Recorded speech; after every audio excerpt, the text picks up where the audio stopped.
So we finally managed to set up a proper geological field camp after not doing the greatest job yesterday, as we were completely buggered and tired.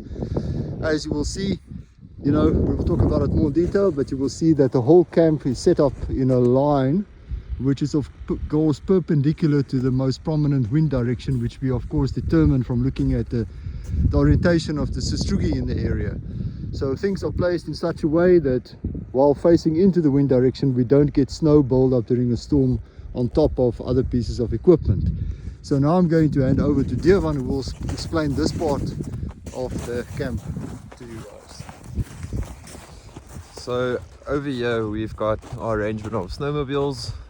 It's very important that they are facing into the prominent wind direction. What you'll notice is that there's also more or less 1.5 to 2 meter gap between each snowmobile. The reason for this is that when wind blows into our camp, it usually carries snow, and the snow will start to accumulate. It will start to accumulate, and if the snowmobiles are right next to each other, it will cause them to be completely buried, and it's a lengthy process to try and dig them out. So what do we have on the snowmobiles? As you can see on our snowmobiles, for instance this one, it's got our rescue bag, it's got our personal bag of climbing gear and crevasse rescue gear. This is all set up in a way that we are ready to go in a moment's notice. What you'll also see, it's not currently on, but there is a GPS mount, and that is for navigating our routes. That's of course on all of the snowmobiles. On each snowmobile, as you can see. Okay. And we also use the flags. Shout out to Rusty 4x4. We usually use the flags to probe when going into a unknown area, just to see if it's safe and look for and identify any crevasses. But it also makes it easier for the leader in the group to be able to see the other snowmobiles in you know, conditions that are not as great as we are following each other. Moving on to the sleds. So currently we've got 2 sleds parked here. That's got the emergency kits on. We call them the emergency sleds. So on 2 of these sleds, the ones currently on camera, is 2 full jerry cans, an emergency kit consisting of stoves, benzene, quick food mix, and a tent. And the 2 sleeping bags. And the 2 sleeping bags, for in case something goes wrong while we're out in the field. And we're always ready for the worst. But what you'll see is, just like with the snowmobiles, there's also 1.5 to 2 meter gap in between them, for exactly the same reason, for if there's snow build up, that it doesn't cover the sled that's next to it. Okay, and then moving on to our fuel depot.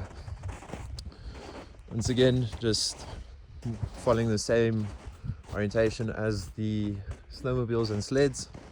They are ratcheted in together, just so that they don't blow away when the wind comes.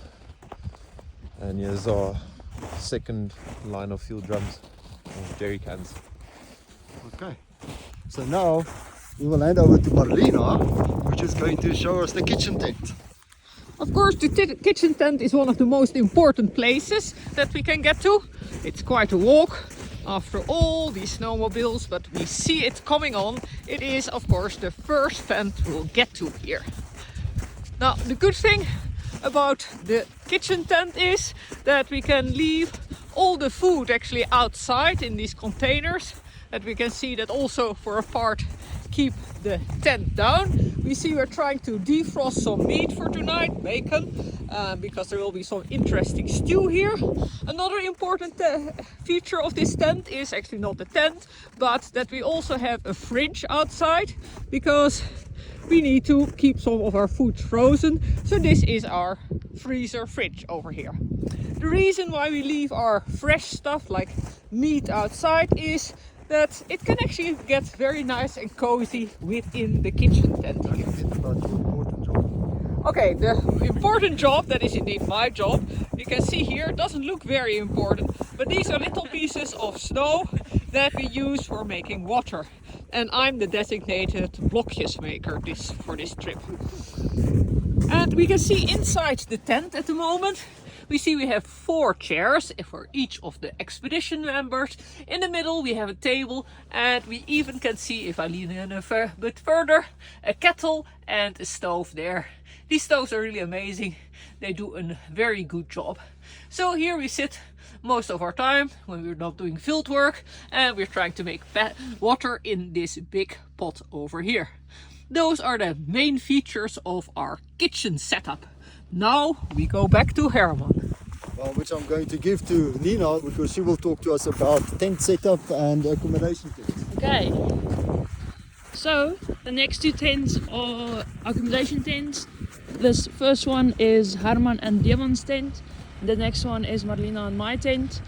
Marlina did mention that we put snow and boxes on the ends of these tents. This is to keep the wind out, and the black also heats up, so then everything freezes together under the snow that is there. So I'll quickly take you into our tent. It might not be the neatest, but it is okay. So there's this inner layer, and then there's this outer layer. Outer layer and inner layer. It's quite a mission to get into a tent. So there's Marlina's side and my side. So we have, I think it's 3 mattresses with some sheepskin wool that we sleep on. These sleeping bags are extremely thick. It's one of my personal favorite spots in this tent, well, in this campsite. Yes, and there's some little, I guess bags, or little, I don't know what the word is, but things to keep our stuff in. And this is basically the setup. And I think that's all. Okay, and then I'm going to take you to the last tent in the lineup, and this is the throne room, and I will show you why now. But first of all, outside we are currently running a generator to charge off with all the electronics that we use, but we are also trying to be as environmentally friendly as possible. So we also have a setup with sun panels outside, which of course runs all the way to the inside of this tent, and we'll quickly go inside. And it's always a little bit of a trick to get into these tents, and the colors of course change. So first of all, there's the throne, our toilet. We also have of course our toilet paper. There's Starletta, the Starlink dish, which we use of course for our internet right now. And we also have the charging area for our battery banks, of course, which we charge with solar. So we try to use as little as possible of the generator, and then some spark plugs, very important, and other little bits and pieces. And of course the bags for the toilet. So as you can see, the bags, you do your thing, put it in the bag, close it, put it in the bottom of the box, put it in the fresh bag for the next person. And let me get out of this thing again. And of course it's always, you know, not so easy to get out of these tents, but I guess I'm out. And then of course Dewan is now showing us one of the most important parts of this, and that is the peeing spot, which is clearly marked so that we always do our stuff in the same place. But anyway, that is a short tour of our geological field camp.